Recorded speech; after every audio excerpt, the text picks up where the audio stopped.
calling in is my friend, longtime friend from the worldwide leader in sports, and with a couple of stories popping on Friday and then over the weekend involving collegiate athletics. The state of Florida, Governor Ron DeSantis announcing that he has signed into law that players at the collegiate level will be able to start making money off of their name, likeness, and image starting in 2021, which beats California to the punch. And then The Ohio State University making its players and parents of players sign a Buckeye pledge, is what it's being called by Gene Smith, the athletic director, in which it states the signee understands that they could get COVID if they get back on the field. And it sure sounds like a waiver. So we wanted Jay Bilas and Jay Bilas Esquire to call all in at the same time, and apparently he has. How are you, Jay?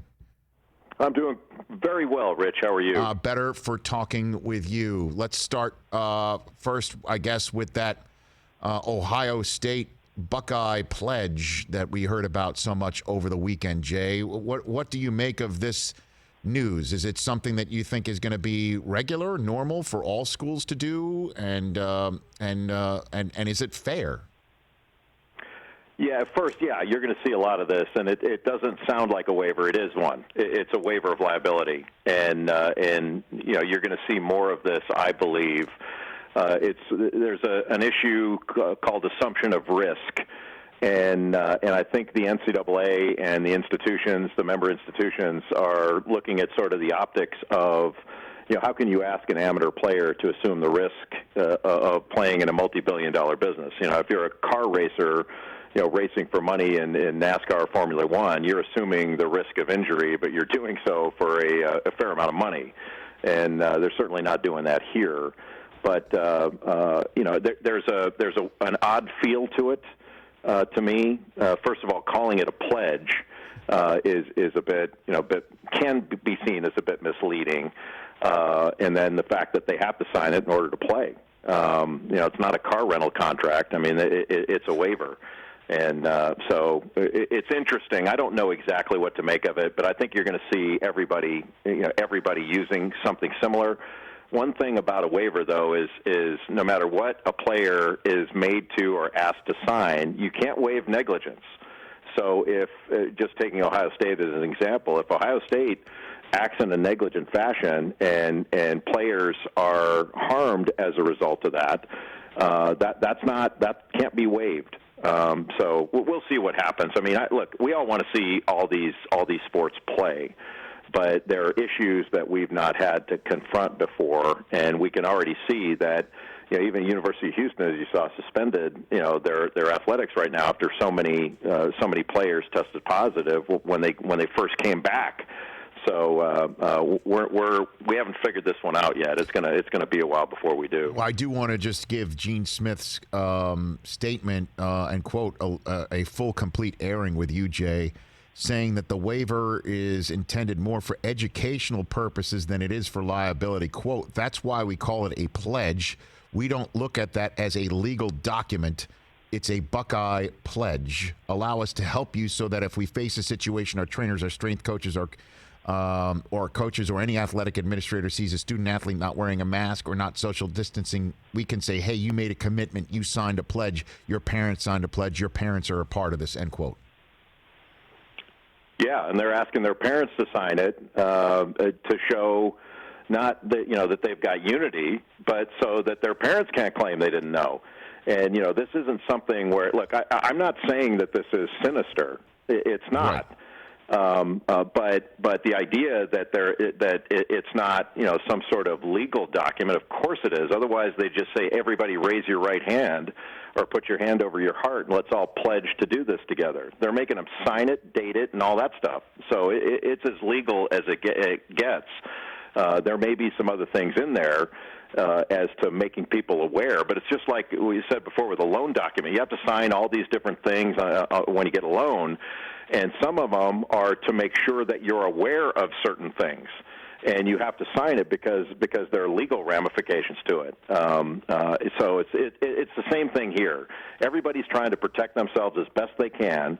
It doesn't mean that Ohio State is doing, or anybody else is doing anything wrong and starting up and and bringing people back. But I don't know if you saw, I think it was Friday as well, Rich, there was an article, I believe in Forbes magazine, written by Donald Lopiano, who used to be the athletic director at the University of Texas, and by Andrew Zimbalist, who's a very well-known economist, basically asking, has higher education lost its mind?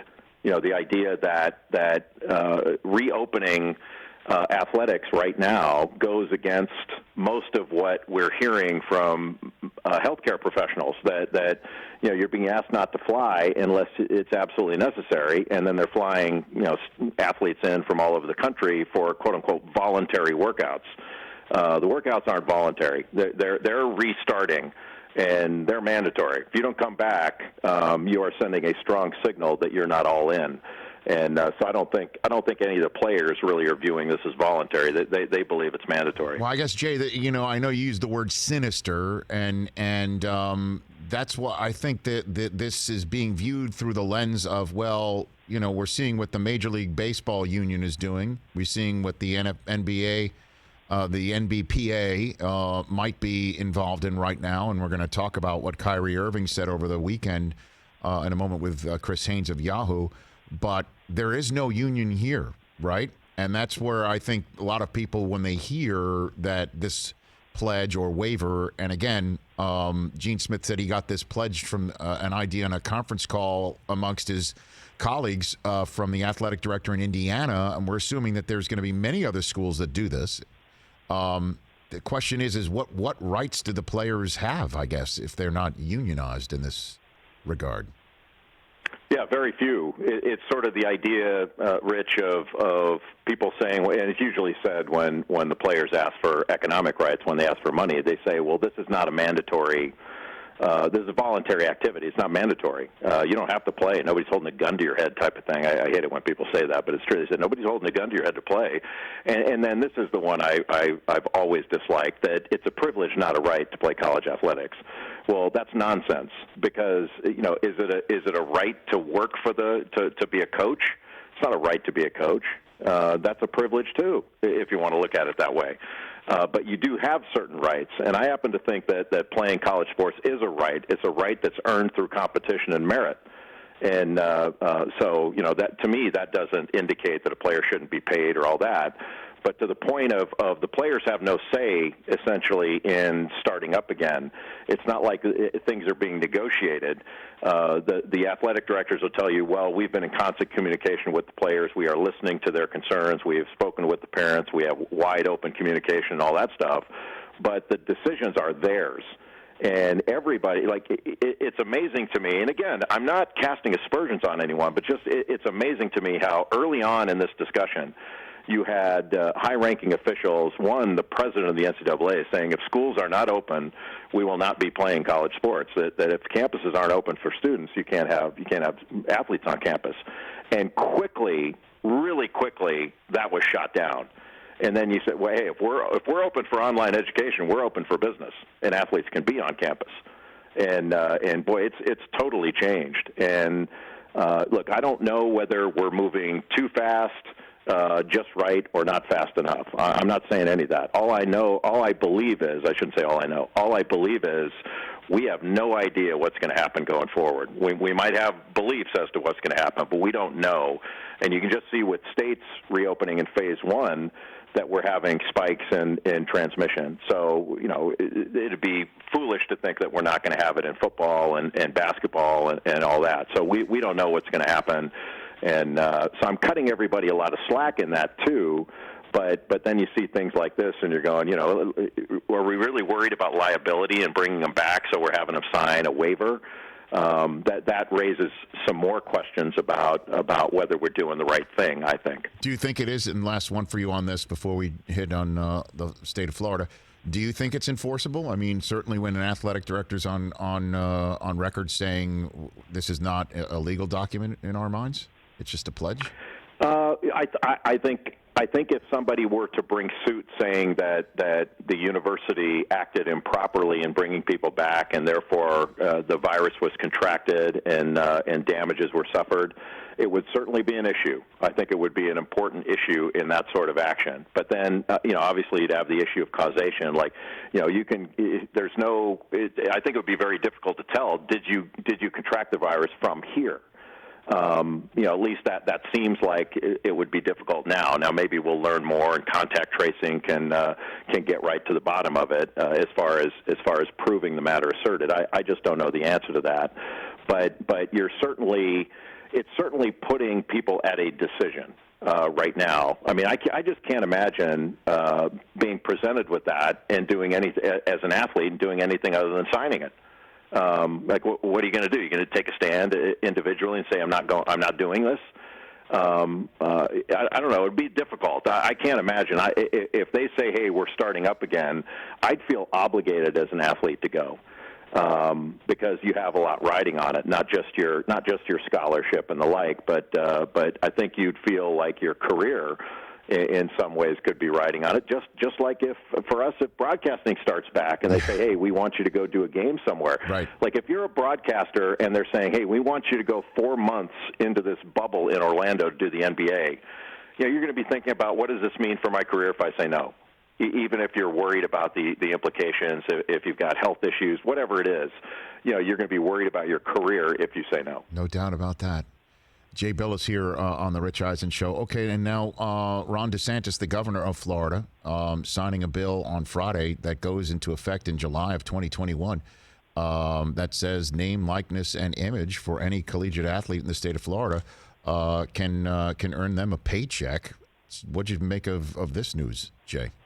Well, it's just the next step in what seems to be inevitable, but I'm not convinced is inevitable, Rich. It's sort of the NCAA allowing athletes economic rights, and in this, the limited economic right of their name, image, and likeness to be able to do endorsements and the like and accept money for that while you're in college. And if you'll recall, like a little over a year ago, I believe, right around tournament time, the NCAA had come out with a statement saying that they wanted to allow this. And it was in direct response to the state of California passing its name, image, and likeness law. I think it's called the Fair Pay to Play Act out in California that was put through 72-0 by Senator Nancy Skinner and signed by Governor Newsom. So the NCAA comes out and says, we want to allow name, image, and likeness rights as long as it fits within the collegiate model. And so many people took that to be this tremendous victory that look what's happening. The NCAA is finally relenting on this. And I couldn't stop laughing. I said, they're not allowing this. They said as long as it fits within the collegiate model. And that's like, and I've made jokes about it, but it's true. That's kind of like saying we want to allow the players unlimited showers as long as nobody gets wet. That's what they're saying. And so they put together this task force or working group that's chaired by Gene Smith, who we were just talking about at Ohio State, and Val Ackerman of the Big East. And they've come up with all these recommendations. But buried in the recommendations is the idea that we'll allow this with guardrails, which means restrictions, as long as we get an antitrust exemption from Congress or Congress puts these rules into federal law so that it preempts all these different states that may have variances in how they're going about it, because Florida and California are not the only ones. And so I don't think they're going to do this in the least bit. You've already seen different athletic directors coming out and making statements that they want to put a stop to it. They're not, they think it's wrong, all this stuff. And so I'm not confident that the NCAA really means this, that they really want to do it. I don't believe they do. And I think they're asking Congress for an antitrust exemption. So you're a recidivist violator of the federal antitrust laws is asking for an antitrust exemption. That is the ultimate, sort of fox asking Congress for exclusive access to the hen house. That I can recall. I mean, it's bizarre, and it's in how grandiose that view is. There's no way they're going to get that, but they could get legislation that they say, okay, here's the national standard, and let's preempt all these other states. We'll see what happens. So you're saying that when somebody Garrity pays some player, to show up at a car dealership, and the NCAA comes down on that kid or the member school, this is going to court. Is basically what you're saying until this gets figured out. Well, even before that, I think what will happen is if the NCAA is unable to get traction in Congress for some sort of legislation before Florida's law goes into effect, I think you'll see the NCAA sue the state of Florida and the state of California under some theory that they violated the United States Constitution, specifically the Commerce Clause. I don't know whether that'll work or not, but it'll certainly delay things. And the more the NCAA delays, the more they get the status quo, and the more they pocket the billions of dollars that they're making. But to me, Rich, this is really easy. The NCAA likes to make it complicated, but if you want to do name, image, and likeness, you start from, all right, the players have full economic rights. Now, if we think that full economic rights, there are going to be issues that are going to negatively affect the competition and negatively affect the business, then let's talk about reasonable restrictions to accomplish, sort of those goals of having, sort of the fair competition, something like that. Instead, the NCAA starts with the premise of the athletes get nothing, so let's decide where we want to allow the crumbs to go from the athletes, because we certainly don't want any of our money going there. We don't want anyone, whether it's a corporation or an individual business that usually gives their money to us, taking any of that money and giving it to individual athletes, because that would be a negative drain on us, and that's our money, not theirs. And that's sort of the what I call the false premise that the NCAA uses in trying to decide this. We have the status quo, and we're not going to change it unless there's good reason to, and it's not going to affect us. And I don't think that's a very good way to go about it. Jay, much appreciated. You take care of yourself. Stay tuned, I imagine. No doubt about it. We'll chat soon. I pledge to come back whenever you ask. And I'm going to hold you to that, sir. I will hold you to that.